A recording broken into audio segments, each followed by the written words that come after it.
Olá, sejam muito bem-vindos ao curso de redação oficial do SEV Concursos. Eu sou a professora Ana Cláudia e eu vou acompanhar vocês ao longo dessas 10 aulas. Vamos começar? Aspectos gerais da redação oficial.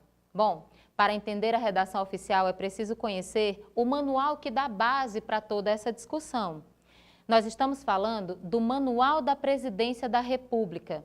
E o que nós utilizaremos aqui no curso é justamente a terceira edição, aquela que foi lançada no ano de 2018, a edição mais recente. Significa dizer que as provas também vão abordar essa edição. Então vamos lá. Acho que a primeira coisa que nós devemos nos perguntar é o que é redação oficial? Bom, a redação oficial é nada mais, nada menos que a maneira pela qual o poder público redige comunicações oficiais e atos normativos. Em palavras mais simples, significa dizer é toda a comunicação que é realizada no serviço público, principalmente em âmbito federal. Os elementos da comunicação oficial. A comunicação oficial não se difere normalmente da comunicação que é feita no cotidiano. Então, por exemplo, nós temos sempre um emissor, nós temos um receptor que enviam a mensagem um ao outro. No caso da redação oficial, por exemplo, quem comunica? É preciso saber porque muitas questões de concurso abordam essa pergunta. Quem comunica? Bom, no caso da redação oficial, quem comunica é sempre o serviço público, ou seja, nós estamos falando de ministérios, departamentos, divisões, serviço e seções. Agora, é preciso pensar o que é comunicado, ou seja, quais as mensagens que são enviadas nesse tipo de comunicação. Bom, nós estamos falando aqui de todo e qualquer assunto relativo às atribuições do órgão que comunica. Significa dizer que toda a ação que é realizada no serviço público que precisa ser documentada, ela vai seguir esse padrão oficial. A quem se destina essa comunicação? Bom, se destina a um público em geral, ainda porque se trata de uma comunicação dentro do âmbito da esfera federal, então é pública. Todo o público deve ter acesso a esses documentos, eles precisam ser divulgados. Então, nós temos aqui o público em geral. Nós temos também as instituições privadas, aos quais pratica essa comunicação com os órgãos públicos. Além disso, nós temos outras entidades e outros órgãos de dentro da mesma esfera pública que compartilham, então, essas regras na comunicação. Quais são, então, os atributos da redação oficial? As questões de concurso, elas adoram abordar essas atribuições, então fiquem atentos a cada uma delas. Por exemplo, é preciso pensar que um texto oficial tem que ter, deve ter como característica, por exemplo, a clareza, a precisão, a objetividade, a concisão, a coesão e a coerência, a impessoalidade, a formalidade, a padronização, ou seja, a uniformização, nós vamos já discutir, o uso da norma padrão da língua portuguesa. Vamos tratar de cada um deles de maneira individual, então fique atento. Olha só, quando nós estamos tratando a respeito da clareza, fala-se a respeito da compreensão imediata, ou seja, da inteligibilidade que o documento tem que ter. O público, a empresa privada ou mesmo outro órgão precisa compreender de forma imediata essa mensagem. Por isso, existem algumas dicas que vocês precisam entender que os documentos oficiais eles obedecem. Como, por exemplo, o uso de palavras simples. Olha só que interessante. Os documentos oficiais, eles prezam pela simplicidade na redação. Isso porque, meus amores, o entendimento desses documentos é extremamente necessário. Então, o uso de palavras rebuscadas, o uso de palavras que precisa o tempo todo de auxílio do dicionário, não é interessante nesse tipo de redação. Nesse sentido, olha só, a escrita por meio de períodos curtos, uma pontuação precisa e bem feita, é aquilo que vai trazer clareza. A escolha também de palavras estrangeiras deve acontecer em último caso, já que muitas vezes é preciso trazer o esclarecimento delas. Outra coisa é que se vai se utilizar de uma sigla, por exemplo, nesse tipo de documento, é preciso primeiro especificar e depois trazer a sigla entre parênteses, tá ok? A respeito da precisão, é preciso saber que nós estamos tratando de uma necessidade de não se ter ambiguidade aqui nessa escrita. Então, por exemplo, o uso de palavras que pode trazer uma certa confusão, ou seja, pode ter dois sentidos, deve ser evitada. Então, a precisão é o uso mais correto e mais preciso das palavras que você precisa ter dentro desses documentos. É uma das características mais importantes. Bom, continuando, tratando a respeito da objetividade, é nada mais que ir direto ao assunto principal. Os textos oficiais, eles obedecem uma espécie de texto que nós chamamos de pirâmide. Por exemplo, os textos jornalísticos, eles já começam pelo assunto, que é mais importante. Eles trazem todas as informações logo nos primeiros parágrafos. Pense assim também a respeito dos textos que são utilizados na esfera pública, porque é assim que funciona. Por exemplo, aquilo que precisa ser comunicado é dito de maneira direta, não há arrodeios, não há utilização de floreios, simplesmente se vai direto àquele comunicado. Se é um comunicado, então comunica-se e assim por diante. Concisão é uma das características da escrita oficial que simplesmente preza pela economia no uso das palavras. Por exemplo, comunica-se muito utilizando-se o mínimo de palavras possíveis. Com muito cuidado, é claro, para que se não tire ali as informações que são necessárias para o entendimento da mensagem. Mas é imprescindível que, por exemplo, adjetivos e outra qualquer comunicação ou escrita que vai trazer informações que são desnecessárias precisam ser evitados, tá certo? Então, olha só, uso da coesão e da coerência nesses documentos. Bom, segundo a escrita de textos ou o entendimento do que é o texto, sabe-se que um dos princípios é a coesão e o outro princípio é a coerência, que trabalham de certa forma e até certo ponto sempre juntos. A coesão diz respeito à ligação que é feita nos textos entre as suas frases, entre os seus parágrafos, que vão causar uma certa unidade significativa no texto. Nesse sentido, o uso de conjunções, o uso de preposições, a organização desse texto vai fazer com que ele seja interligado e que ele cause justamente essa impressão de que ele trata de um assunto só. Nesse sentido, a coerência ela é um resultado dessa coesão, uma vez que ela é o sentido lógico desse documento. É preciso se policiar bastante na hora de escrever e é por isso que a revisão do texto é necessária, porque simplesmente pela leitura é possível perceber que houve ali contradições, em que se disse algo que na realidade é possível perceber certa ambiguidade, ou seja, a coerência ela é o sentido lógico do texto que não pode ser quebrado. A impessoalidade é algo muito que se discute nas questões a respeito da redação oficial, uma vez que impessoal é aquele texto que não aparecem as pessoas do discurso. De que forma? O uso da terceira pessoa contribui muito em relação a isso. O uso da primeira pessoa traz a subjetividade, mostra um pouco da individualidade. Mas o texto oficial ele é público, ele é para um público amplo, para muitas pessoas, então não faz sentido essa pessoalidade. Então é lógico que o uso da terceira pessoa é imprescindível nesses documentos. Então olha só, a ausência de impressões pessoais é uma característica. Exemplo disso, nada de escrever eu acho, eu penso e assim por diante. A formalidade e a padronização andam juntas e elas vão explicar essa característica que é a uniformização. Por exemplo, formalidade está ligada diretamente à função que esses textos têm. Por exemplo, eles têm objetivos claros, estão ligados às questões muito sérias da nossa sociedade, por isso precisam se utilizar de determinadas expressões que trazem esse âmbito de formalidade para aquela redação.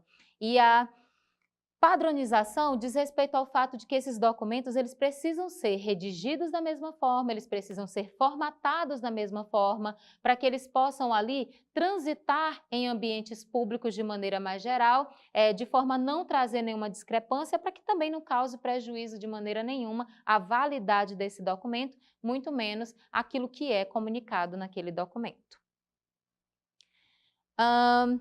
O uso da norma padrão da língua portuguesa tem algumas especificidades, então vamos passar adiante. Bom, os atributos da redação oficial continuam aqui no uso da norma padrão da língua portuguesa e por isso nós temos algumas recomendações.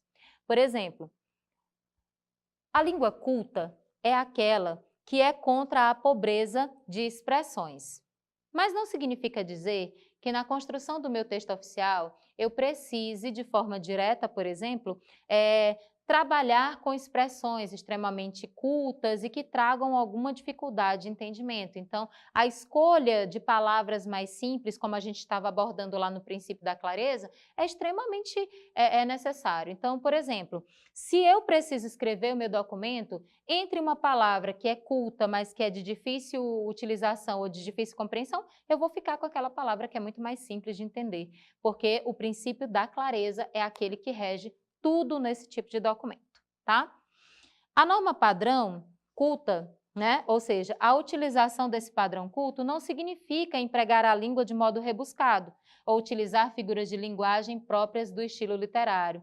Lembrando que o texto oficial é um texto técnico, ele foge, por exemplo, dessa busca pela estética. O texto público ele não precisa ter, na realidade, uma certa beleza, ele precisa cumprir as suas funções e o seu princípio. Nesse sentido, por exemplo, o uso de figuras de linguagem é extremamente desnecessário, mas algumas questões gostam muito de abordar essas atribuições, então fique atento, não há a utilização de figuras de linguagem nesse tipo de texto. Bom, para finalizar, a consulta ao dicionário e à gramática é imperativa na redação de um bom texto. Dessa forma, lembra-se do princípio da precisão? A utilização de palavras no sentido mais próprio delas é aquilo que a gente precisa fazer. Nesse sentido, o dicionário pode trazer um certo auxílio para tirar dúvidas, e isso traz para a gente a necessidade, mais uma vez, vou ressaltar, a necessidade de revisão. Bom, a redação oficial ela vem ali como base, ela tem como base, na realidade, a Constituição. Lá no artigo 37, que reza ou que discute essa questão da redação no âmbito público, se diz o seguinte: a administração pública direta, indireta, de qualquer dos poderes da União, dos Estados, do Distrito Federal e dos municípios, obedecerá aos princípios de legalidade, impessoalidade, moralidade, publicidade e eficiência. Desses princípios em negrito aqui, os dois que mais nos interessam para a redação oficial são a publicidade e a eficiência. Uma vez que a publicidade diz respeito ao fato de que esses documentos estão disponíveis para o público, então eles têm que ter esse princípio da publicidade, não adianta tentar esconder documentos públicos. Os cidadãos têm direito ao acesso deles. Bom, a eficiência diz respeito ao fato de que esse texto ele deve cumprir exatamente aquilo que se propôs. Por isso, a clareza, a precisão, a coerência, a coesão e todos os outros princípios devem ser cumpridos. Vamos, então, trabalhar como os concursos públicos abordam essas questões todas? Trouxe aqui para vocês uma questão em que a gente vai abordar esses princípios e essas características da redação oficial. Ok, eu escolhi a questão para vocês que foi divulgada, né, na prova da CPCOM, ou seja, essa Comissão Permanente de Concursos lá da Paraíba preparou essa prova para a Prefeitura Municipal de Serra Branca e nós temos aqui uma questão complexa que eu escolhi porque é bacana, ela aborda muita coisa dos princípios discutidos nessa aula. Vamos à questão. Leia as proposições sobre a linguagem usada nos documentos oficiais de acordo com o Manual de Redação da Presidência da República e, em seguida, responda ao que se pede. A primeira proposição diz o seguinte: a redação oficial se caracteriza pela obrigatoriedade do uso do padrão culto da língua. É importante saber que existe, sim, uma preferência pelo uso de determinadas expressões, ou ainda uma certa obediência por uma tradição no emprego de algumas formas sintáticas. Mas isso não implica que se consagre a utilização de uma forma de linguagem burocrática que dificulte a compreensão. Bom, essa primeira proposição ela é complexa. Olha só, ele fala a respeito da caracterização e da obrigatoriedade do uso culto padrão da língua, que está correto, né? De acordo com a característica de formalidade, de padronização, né? Do texto oficial. É importante saber que existe sim a preferência pelo uso de determinadas expressões, são as expressões chamadas técnicas, que são próprias desse ambiente técnico, né? Mas isso não implica que se consagre a utilização de uma forma de linguagem burocrática, que dificulte a compreensão, ou seja, o uso de expressões que são próprias do âmbito público não significa dizer que nós estamos tratando aqui daquela expressãozinha que vocês precisam ter cuidado, que é aquela questão do burocratês. O que seria o burocratês? Algumas questões de concurso adoram abordar essa questão. Burocratês seria aquela dificuldade da escrita formal, ou seja, como se o ambiente formal das esferas públicas se utilizassem de palavras que o público não compreende. E isso, na realidade, é uma mitificação dessa linguagem, ou seja, o burocratês não existe no serviço público ainda, porque ele fere o princípio da clareza. E o princípio da clareza rege a construção desses documentos. Fiquem atentos à questão do burocratês, ou seja, o burocratês não existe no serviço público, segundo o Manual da Presidência da República. Bom, a proposição 2 diz o seguinte: a uniformidade nos documentos oficiais não deve obrigatoriamente ser obedecida. O quê? A uniformidade nos documentos oficiais deve obrigatoriamente ser obedecida, ainda porque foi criado todo o manual para discutir isso, gente. Então, esse não aqui vai trazer a invalidade dessa proposição, ok? Terceiro item. Ao produzir um texto oficial, torna-se necessário deixá-lo impessoal. Verdade, segundo o princípio da impessoalidade. Ou seja, deve-se eliminar qualquer impressão pessoal. Eu acho, eu penso, jamais vai aparecer nesse documento. Até aqui está tudo ok.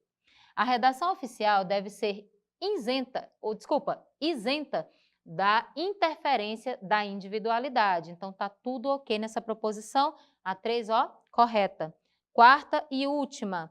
Texto conciso é aquele que consegue transmitir um máximo de informações com um mínimo de palavras. Para isso, é importante que se tenha conhecimento sobre o assunto, assim como também tempo para revisar o texto depois de pronto, totalmente ok. A revisão é algo que precisa realmente ser abordada e aqui nós temos então como correto alguns itens que nós já vimos. Vamos lá conferir?